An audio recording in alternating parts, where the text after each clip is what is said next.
आपके साथ 100 में हमेशा बुलेटिन की शुरुआत करेंगे बड़ी खबर के साथ, जहां सीएम धामी का दिल्ली दौरा जारी। दिल्ली चुनाव के लिए आज भी प्रचार करेंगे सीएम पुष्कर सिंह धामी। दिल्ली के पटेल नगर में भव्य जन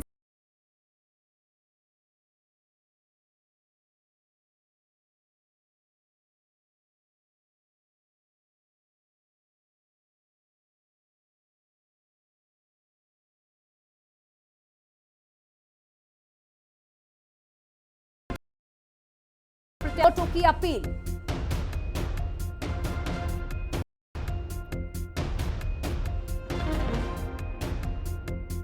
तो सीएम धामी का दिल्ली दौरा जारी, ताबड़तोड़ जनसभाएं कर रहे हैं सीएम पुष्कर सिंह धामी।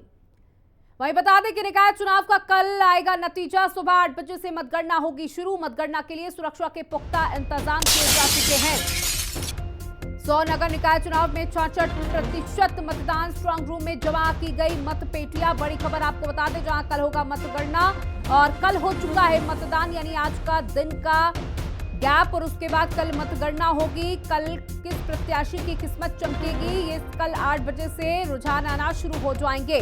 सुबह 8 बजे से बता दें बैलेट पेपर की गिनती होना शुरू हो जाएगी और धीरे धीरे दोपहर तक तस्वीरें कई हद तक साफ हो जाएंगी। तो बड़ी खबर आपको दे दें, जहां मतगणना के लिए सुरक्षा के भी पुख्ता इंतजाम कर लिए गए हैं। 100 नगर निकाय चुनाव में 66% वोटिंग भी हुई है।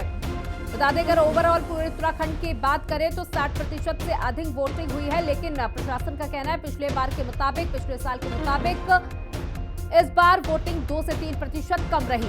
इसका सबसे बड़ा कारण माना जा रहा है कि कई लोगों के बड़ी संख्या में वोटर लिस्ट में नाम नहीं थे। कई जगह पर इस चीज को लेकर शिकायत भी दर्ज कराई गई। जहां पूर्व सीएम हरीश रावत ने भी शिकायत दर्ज कराई थी, हालांकि उनके शिकायत पर बयान भी सामने आया है और ये जानकारी दी गई है जिला प्रशासन की ओर से कि उनका नाम लिस्ट में था। वार्ड नंबर 58 से वो वोट दे सकते थे और उनके परिजनों का बेनाम वोटर लिस्ट में था। फिर उन्होंने ऐसा आरोप क्यों लगाया, इसकी जानकारी नहीं है। 60% से अधिक पूरे उत्तराखंड में मतदान हुआ है। बढ़ चढ़कर युवाओं ने हिस्सा लिया, बुजुर्गों ने हिस्सा लिया। पूरे परिवार के साथ सभी अपने मताधिकार का प्रयोग करने के लिए पहुंचे।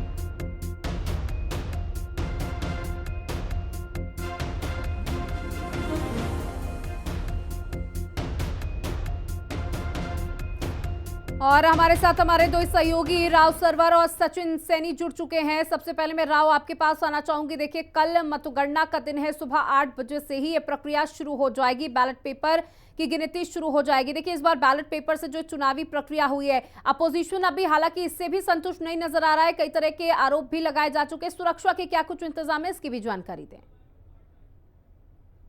बिल्कुल, देखिए, जो चुनाव के नतीजे हैं वो कल आ जाएंगे और जो मतगणना का जो टाइमिंग है वो सुबह 8 बजे शुरू हो जाएगा। 100 नगर निकाय को लेकर जो 66% जो है मतदान हुआ है, सभी प्रत्याशियों के भाग्य का फैसला जो है मत पेटियों में जो है वो फिलहाल बंद करके जो है स्ट्रांग रूम में रख दिया गया है। कड़ी सुरक्षा के बीच में रखे गए हैं। सुरक्षा के वहां पर पुख्ता इंतजाम किए गए हैं। किसी भी तरीके की कोई भी वहां पर अनसुरक्षा ना हो, किसी कोई भी अन्य व्यक्ति वहां ना पहुंच सके, सभी सुरक्षा के इंतजाम जो है प्रशासन ने वहां पर भी किए गए हैं। कल सुबह 8 बजे कड़ी सुरक्षा के बीच में जितने भी प्रत्याशी है उनके सामने जो है मतगणना जो है वो शुरू की जाएगी और उस धीरे धीरे जो है शाम तक के जो नतीजे हैं वो सामने आने के आते रहेंगे। इस चुनाव में हालांकि अगर मत प्रतिशत की कम की अगर बात की जाए, पिछली बार को लेकर इस बार जो मत प्रतिशत है वो कम हुआ है। कहीं ना कहीं उसको लेकर जो चर्चा का विषय जो बना रहा है वो रहा है लोगों के वोटर लिस्ट में नाम गायब होने को लेकर।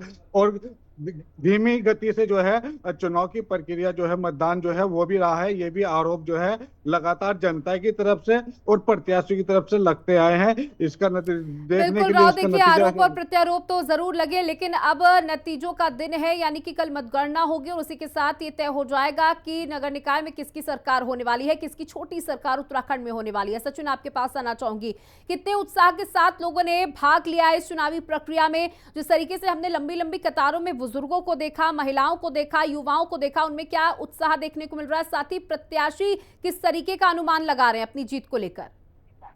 बिल्कुल, मैं बताऊं आपको, कल सुबह जो 8 बजे से ही वोटिंग शुरू हो गई थी, और उससे पहले ही कहीं ना कहीं लोगों ने सबसे पहले अपना वोटिंग के लिए लाइन में लग चुके थे, जिससे कि उनका नंबर पहले आ सके। और शाम को 5 बजे भी इतनी इस तरह लोगों ने बढ़ चढ़कर हिस्सा लिया कि 6 साढ़े 6 बजे तक वोटिंग कराई गई, क्योंकि जो लोग थे, लंबी लंबी लाइनों में लोग लगे हुए थे। और बात करें वहीं हार जीत की, तो सभी प्रत्याशी अपने आप को सुनिश्चित मान रहे हैं कि हमारी जीत पक्की है। और बात कांग्रेस और बीजेपी की, क्योंकि ये जो हमारी सीट है, ये कांग्रेस की सीट रही है अब तक। और कहीं ना कहीं इस बार जो अनुमान लगाया जा रहा है कि कांग्रेस के हवाले ही ये सीट कहीं दोबारा ना हो जाए। बिल्कुल, तो देखिए इस बार मुकाबला बेहद दिलचस्प देखा जा रहा है। राव, देखिए अगर हम निर्दलीय प्रत्याशियों की भी चर्चा यहां पर करें तो वो भी गले की हड्डी बड़ी बड़ी पार्टियों के लिए बने रहे हैं इस बार। हालांकि जब निकाय चुनाव होते हैं तो निर्दलीय प्रत्याशी की भी बड़ा बोलबाला देखने को मिल रहा है। रुड़की में क्या तस्वीरें हैं? ये मुकाबला, जैसा आपने पहले भी जानकारी दी कि त्रिकोणीय भी हो सकता है। बिल्कुल, देखिए अगर रुड़की नगर निगम की बात की जाए तो यहाँ पर त्रिकोणीय मुकाबला देखने को इस बार मिल सकता है, क्योंकि अगर बात की जाए रुड़की नगर निगम की तो यहाँ पर जो है अभी तक के निर्दलीय प्रत्याशियों का दबदबा रहा है। अभी तक के जो जितने भी मेयर बने हैं वो निर्दलीय निर्दलीय प्रत्याशी के बने हैं। तो इस बार कहीं ना कहीं कांग्रेस और बीजेपी पार्टी चाहती है कि ये सीट उनके कब्जे में है, जिसको लेकर लगातार कांग्रेस और बीजेपी के दिग्गज नेता जो है वो रुड़की में डेरा डाले हुए रहे, लगातार जनसंपर्क जनसभाएं करते रहे, वोटरों को लुभाने के लिए लगातार जनसंपर्क में लगे रहे। पर किसका कितना जो है प्रभाव पड़ा जनता के ऊपर, जनता इस बार किसको चुनेगी, निर्दलीय रहेगा या पार्टी पर रहेगी, ये इसका फैसला तो कल हो ही जाएगा। पर हाँ, ये जरूर कहना गलत नहीं होगा कि इस बार पूरी तरीके से प्रतिष्ठा जो है कांग्रेस और बीजेपी की जो है वो दांव पे लगी है रुड़की सीट को लेकर। अगर बात की जाए रुड़की सीट के तो जो यहाँ के विधायक है प्रदीप बत्रा, वो भी बीजेपी से लगातार वो क्षेत्र में मेहनत कर रहे हैं, जनता के बीच जा रहे हैं, पूरे नगर चुनाव के अंदर लगातार वो कैंपिंग करते रहे, जनसभाएं करते रहे, जनसंपर्क करते रहे। तो कहीं ना कहीं कहा जा सकता है कि पूरी तरीके से प्रतिष्ठा जो है जी बीजेपी की जो राव, है वो देखिए दांव इसी पे में एक लगी है। सवाल और जोड़ना चाहूंगी, क्योंकि अभी चुनावों के पहले ही जब मतदान हुआ उससे पहले ही यूसीसी का जिक्र हो चुका था कि 26 तारीख को यूसीसी का कानून जो है वो आ जाएगा। इसका भी क्या कोई प्रभाव इन चुनावी प्रक्रिया पर पड़ता नजर आया? बिल्कुल, देखिए कि चर्चा जो है वो लगातार यूसीसी को लेकर लगातार चर्चाएं होती रही है। इसका प्रभाव तो कहीं ना कहीं चुनाव पे पड़ने को देखने को मिलेगा, क्योंकि जब चुनाव प्रचार थमना था तो उसी दिन 21 तारीख की शाम दोपहर में जो है यहाँ पर पुष्कर सिंह धामी मुख्यमंत्री जो है रुड़की के, वो यहाँ पर पहुंचे थे। रुड़की के अंदर उन्होंने एक रोड शो किया था, उसमें भारी संख्या में जन सैलाब जो है उमड़ा था उनके रोड शो में। तो ये देख कहा जा सकता है यूसीसी का जो भी प्रभाव है, जिस तरीके से ऐलान किया गया है कि 26 तारीख तक के उसको लागू कर दिया जाएगा, अगर उसको देख चीज को अगर देखा जाए तो कहीं ना कहीं क्योंकि चुनाव बनता हुआ नजर आ रहा है, एक माहौल जो है फिलहाल बीजेपी के पक्ष में बनता हुआ नजर तो आ रहा है। मगर मगर जो समीकरण बता रहे हैं वो ये बता रहे हैं कि मुकाबला कहीं ना कहीं त्रिकोणीय है रुड़की के अंदर।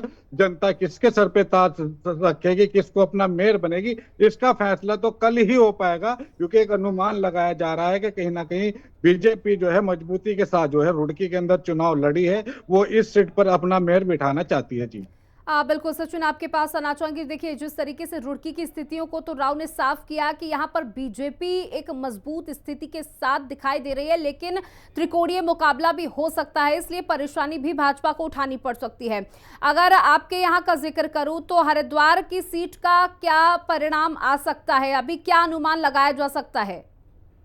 बिल्कुल, मैं बताऊं आपको, क्योंकि ये सीट जो है, जो मेयर की सीट है, ये कांग्रेस की रही है। पिछली बार भी कहीं ना कहीं कांग्रेस को ये सीट जीतने में कामयाबी मिली थी, और इस बार भी कहीं ना कहीं बीजेपी में भीतरी घात देखा गया है, और उसको लेकर कहीं ना कहीं कांग्रेस को भारी मत पड़े हैं। और जो प्रयागराज में कुंभ है, उसको लेकर भी संत वहां पहुंचे हुए हैं, और 10 से 15 हजार वोट जो बीजेपी की कट्टर वोट थी, वो कहीं ना कहीं नहीं पड़ी है। और बात करें वोटरों की, तो वोटरों की इस बार बहुत भारी संख्या में वोटें काटी गई हैं, वो भी कहीं ना कहीं बीजेपी को नुकसान मिल सकता है उसका। और कहीं ना कहीं कांग्रेस पूरी तरह आश्वस्त है कि इस मेयर सीट को दोबारा अपने आपको हासिल करने में।